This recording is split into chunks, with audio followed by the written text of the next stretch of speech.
Does California have the right to fight an environmental battle against President Trump's border wall? The question goes before a federal court. On too many of the boards, the folks just don't look like the community at all. They're male, white, and rich. And some community leaders think San Diego's decision makers should better reflect the community they serve. We continue to enroll students. We continue to operate. We depleted our reserve in order to do that. And with no accreditation and dwindling donors, a local university closes its doors. KPBS Evening Edition starts right now.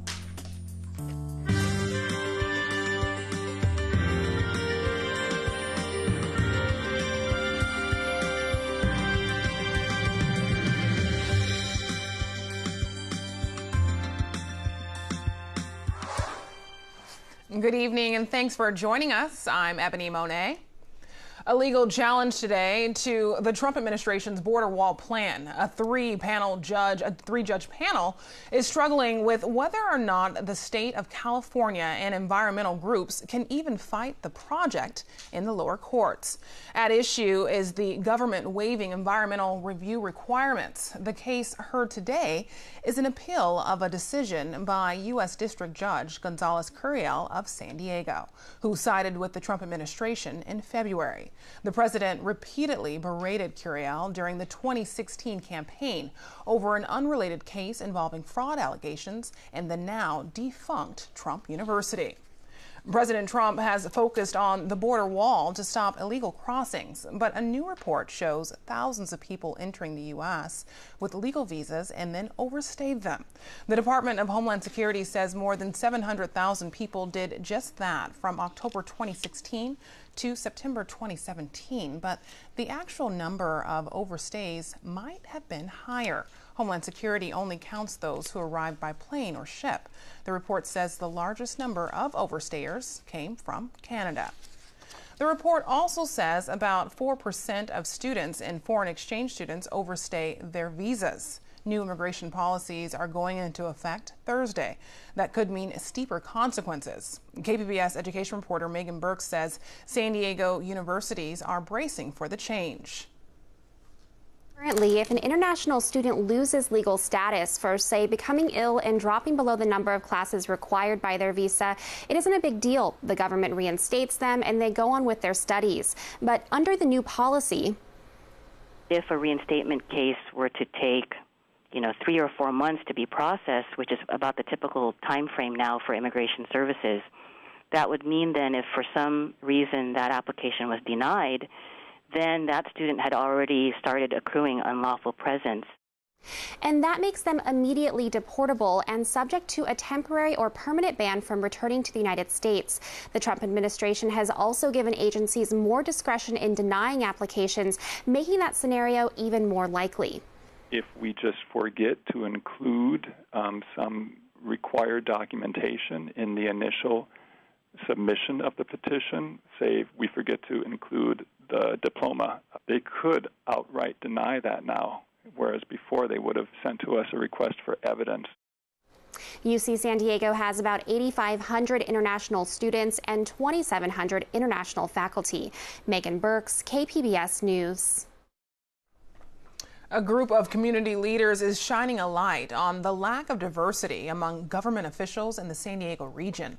KPBS reporter Jade Hyman has the story. This is where some of the big decisions are made on how to spend your tax dollars, on housing, on education, and the policies created here deeply and directly impact social, economic, and racial equality. But one group of leaders say there should be more diversity among decision makers. The Center on Policy Initiatives studied 5 local boards and commissions. Today, those community leaders gathered just steps away from the San Diego County Administration offices to share the findings in a new community representation report put together by the Center on Policy Initiatives. The study revealed that the vast majority of San Diego's decision makers are white, male, and economically advantaged. On too many of the boards, the folks just don't look like the community at all, like in the case of the County Board of Supervisors, where they're all a single race despite the racial diversity of the region, where they all are economically advantaged compared to the folks living here, and then they have to make decisions about things like social services and where to locate them. But they really don't have experiences that help inform them.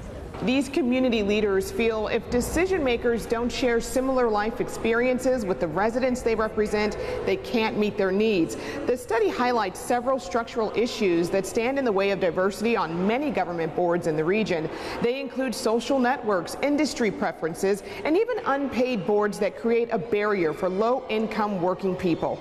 5 public entities were looked at for this study, and the suggestion is that they restructure the boards and commissions so that those who are underrepresented have a seat at the table, not on the menu. For more information on the study, you can go to kpbs.org. Jade Hindman, KPBS News.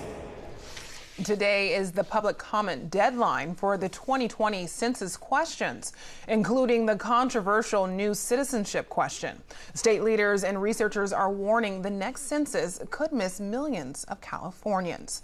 Reasons range from a lack of internet access to homelessness. Christopher Wilson with Alliance San Diego sits on Governor Brown's California Complete Count Committee, which works to encourage participation, especially from people in communities identified as vulnerable of being undercounted. We live in a county that is heavily populated by immigrants. We live in a county that has some very hard to count populations, and we don't always get the outreach resources that we need to ensure that everyone is aware of the census and understands the implications of participating in the census. Census results are used to distribute billions of dollars of federal funding and determines the allocation of seats in the U.S. House of Representatives. Airbnb is fighting back against San Diego's new rules for short-term rentals by trying to put the matter before voters. Last month, the city council adopted rules prohibiting short-term rentals of secondary homes. Short-term rental advocates say that nearly amounts to a ban, and San Diego's economy and tourism industry will suffer. Now Airbnb is joining 2 other short-term rental companies in a petition drive. They have 30 days to collect about 35,000 signatures. If successful, the council would have an option to rescind the regulations, or voters could decide in 2020. A San Diego's appeals court has turned back the city attorney's bid to have 2 voter-back initiatives pulled off the November ballot. KPBS reporter Eric Anderson has more. The appeals court determined there wasn't enough time for a thorough review of SDSU West and SoccerCity before ballots needed to be printed at the end of this month. A 3-judge panel of the 4th District Court of Appeals turned down a request by Mara Elliott to get an expedited review of a lower court decision that blocked her effort to have the initiatives polled. Now, the court decided there was too much public interest in the measures to have them yanked before the voters got a chance to decide the issue at the ballot. The city attorney argued unsuccessfully that the measures improperly forced the city to sell the land. Both ballot initiatives seek to build housing, commercial space, a sports stadium, and river park in Mission Valley. SoccerCity wants to use redevelopment to lure a professional soccer franchise here. SDSU West seeks to create an auxiliary campus for SDSU. The top vote getter, over 50% in November, wins the right to negotiate with the city. Now, if neither measure gets at least 50%, both would fail. The legality of a successful initiative could still be challenged after the election. Eric Anderson, KPBS News. After 55 years, Coleman University, which offers programs in cybersecurity and software development, is shutting down. KPBS reporter Matt Hoffman says the college just wrapped up its final term.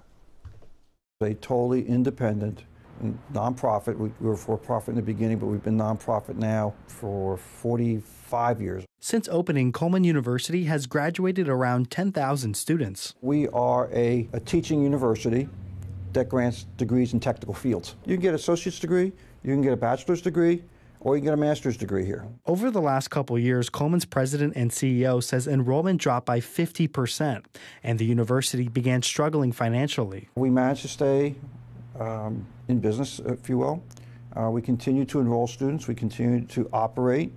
We depleted our reserve in order to do that.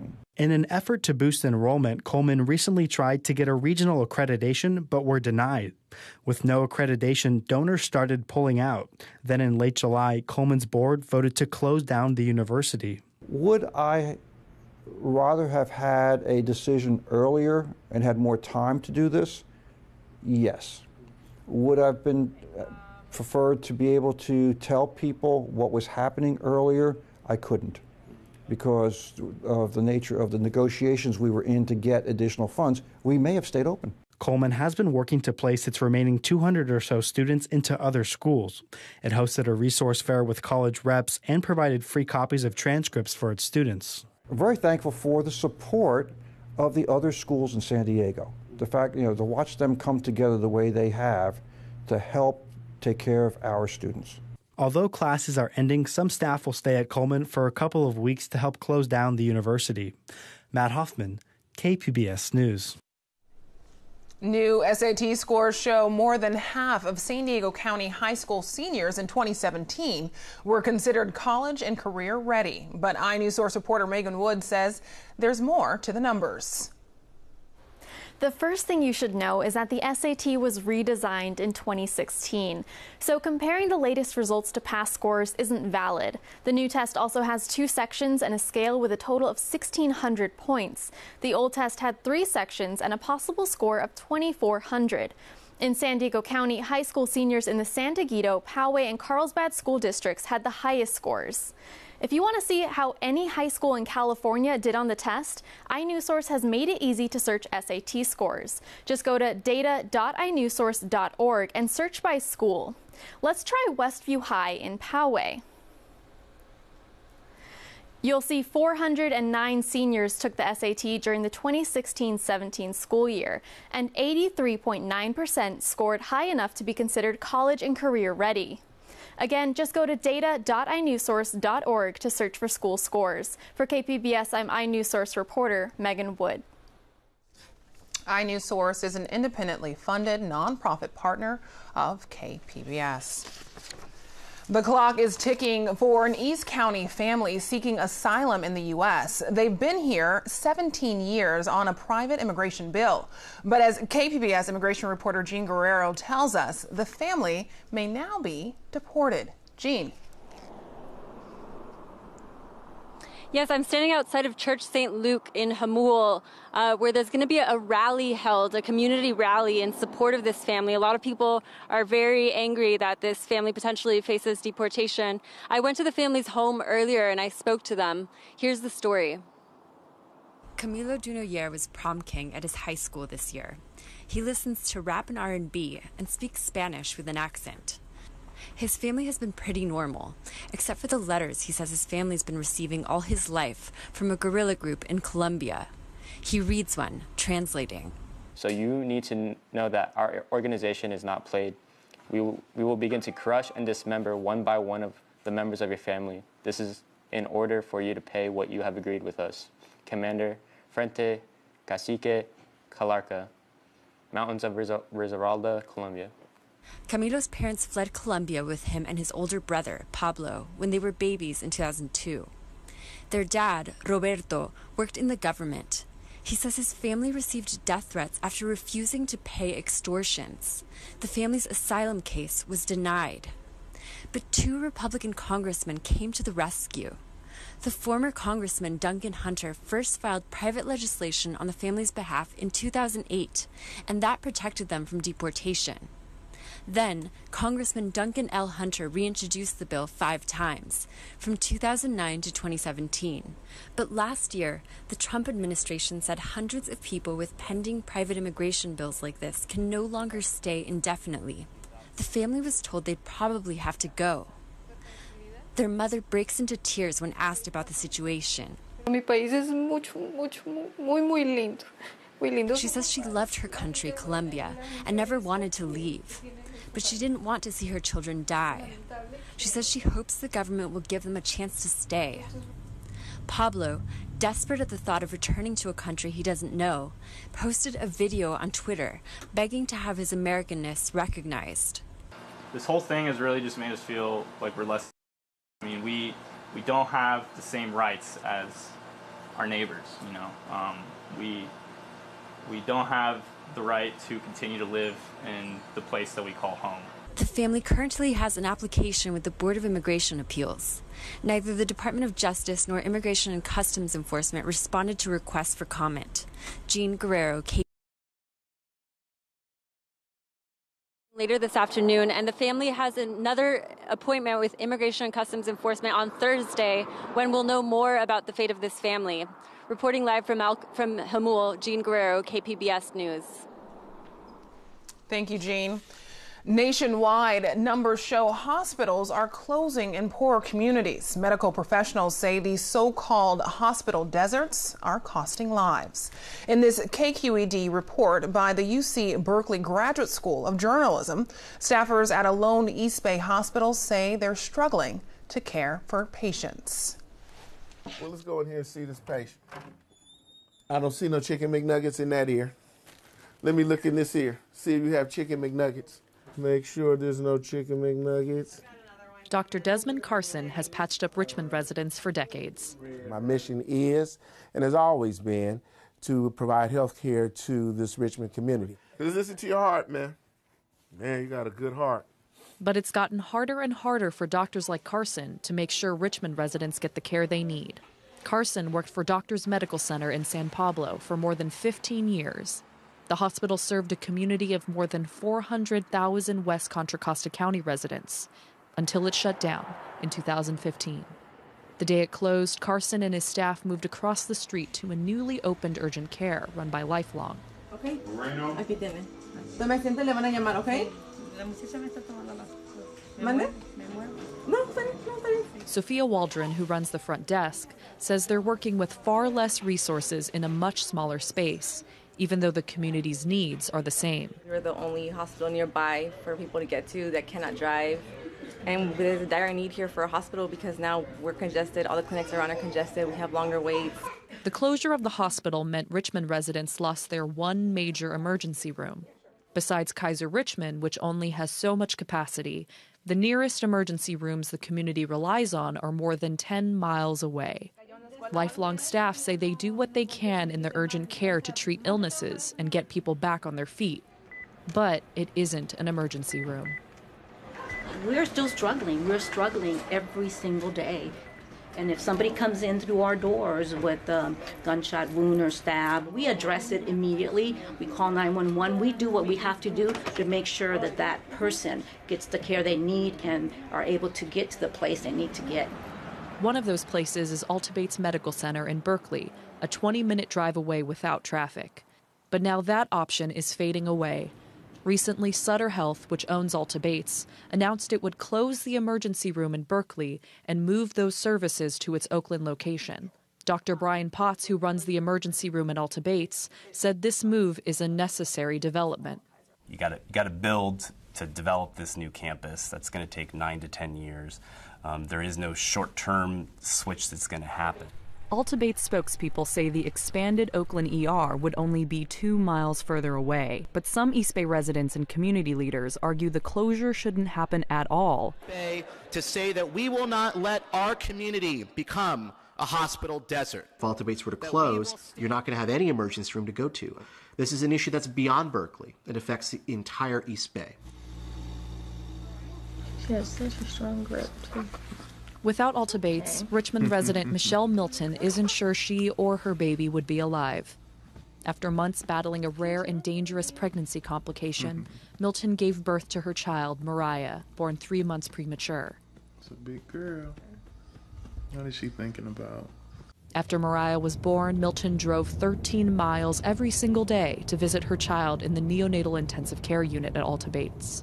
It did get kind of tough, especially all that traffic going down 80 or whatnot, but that was our only option at the time. We didn't have a choice, so we had to do it. Every day, Mariah gets a little bit stronger, but she still faces serious health risks. Her mother fears what could happen in an emergency, being so far away. There's nothing really close by or local where I can go get her right away. Even if I call the ambulance, it's not going to make much of a difference. Like Milton, residents in West Contra Costa County feel they're being left behind. In the U.S., hospitals have been pulling out of poor neighborhoods for years. Since the 1970s, the number of hospitals nationwide has cut by nearly half, mostly in poor urban neighborhoods. More than 80% of Doctors Hospital's patients were Medi-Cal recipients, a patient base it wasn't making any returns on. In West Contra Costa, the schools are fucked up, the health care is fucked up, and where if you move east of those hills, you have a Nordstrom's, and you also have health care. You also have good schools. Where there's money, there'll be health care. In the case of Alta Bates, the community fears it's a similar story, that the closure of the ER is really about saving dollars. But Dr. Potts says it will benefit both the community and physicians to have one big emergency room. We're looking at the largest emergency department in the East Bay. It would serve about 100,000 people a year. Sutter has argued that having things centralized is better for patient care. But if you live in San Pablo or El Cerrito or Richmond, and you're driving on the I-80 corridor and it's backed up, every minute, every second counts. For Dr. Carson, it's a reality he's already come face to face with when Doctors Hospital closed. A good friend of mine, his wife has a heart attack, chest pain, pressure, heaviness. I humbly believe that if we were open, she would have had a fighting chance. Time is muscle. Your heart is a muscle. If you can open the blood vessels that go to the heart quickly, then you can save that heart tissue. If you can't save that heart tissue, you can't save the heart, the patient dies. My friend's wife had to go, she was dead before she got out to Bates. It's hard to say exactly how many lives have been cut short because Doctors Hospital wasn't there. But Dr. Carson says he sees the impact every day. I can go on forever with who got shot, who had a stroke, who didn't make it to the hospital, who didn't have transportation to the other hospitals around. We deserve to have a hospital. As the only ER left in the area, Kaiser's Richmond Medical Center is reporting a 50% increase in ER visits. I'm Nick Schifrin. Tonight on the NewsHour, the star witness in the trial of President Donald Trump's campaign chairman takes the stand. What Rick Gates' testimony means for the larger investigation. Coming up at 7, right after Evening Edition on KPBS. The Mendocino Complex fire is now the largest wildfire in state history. It exploded to 290,000 acres this morning, surpassing the 2017 Thomas Fire. CAL FIRE is reporting some good news today. Right now the fire is actually moving away from populated areas. We had Nice and Lucerne along the Clear Lake were of concern earlier this week, of course, and those off to the east of those as well, those pockets of communities. So right now it's burning up into the forest and more towards the east. The fire is about 20% contained. No deaths or serious injuries have been reported, but 75 homes have been lost and thousands of people have been forced to evacuate. Another hot, dry day, especially inland. Erin Calandra has your Tuesday forecast. Good afternoon. I hope you were able to stay cool today because we certainly did see some very hot temperatures. Some records challenged. San Diego, that record set back in 1983. We got close to it today. Chula Vista breaking the record, 87 degrees. That's the new record now. And Ramona tying at 100 degrees. So it was hot, and it's going to be even hotter tomorrow in some spots. Taking a look at the radar, there's nothing going on. It is dry, and it's going to stay that way for a couple of days. By the end of the week, we could see a couple of showers and storms popping up. In Ramona, 64 degrees tonight. El Cajon at 70. In San Diego, right around 70 degrees. It's going to be pretty humid across the metro area, so it might feel a bit sticky out there. And we have this high pressure system in place. That's why it's so hot and dry. It's pulling up this dry, warm air from the south, and it's pushing it to the north. We're going to see widespread record challenging and breaking temperatures all across the west coast tomorrow. So in Oceanside, expect temperatures to reach 87, San Diego at 86, and in Ramona, 100 degrees. That's going to be a scorcher. Further to the east in Borrego Springs, 108 with blazing sunshine. In Mount Laguna, you could see perhaps a shower creeping in there. Now, late week, notice the little green blob over Southern California. That is extra moisture, and that could bring us a couple of showers in spots. So taking a look along the coast, that wet weather, it's not going to reach us. It's going to stay sunny. Temperatures mainly in the 80s, getting a bit cooler by the weekend. Inland, it's going to stay hot and sunny too. Finally, by Sunday, we do drop down to the 80s. And in the mountains, well, Wednesday, you could see a thunderstorm around. Thursday as well. Friday, even into Saturday. Expect to see a shower or a storm, and it also gets cooler. Friday, only 79 for the high, so that is going to be refreshing. It stays well into the triple digits in the deserts, but they could also see a couple of showers and storms through Friday. Drier and sunny by the weekend. For KPBS News, I'm Erin Calandra. Ebony, back to you. Now here's a look at what we're working on for tomorrow in the KPBS newsroom. On Morning Edition, the San Diego City Council rejected a plan to add more police oversight. We'll look into the reasons for the decision. And on Midday Edition, firefighters talk about the building of a new homes in San Diego's backcountry and how it might impact wildfire response times. You can find tonight's stories on our website, kpbs.org/evening edition. Thanks for joining us. Have a great night.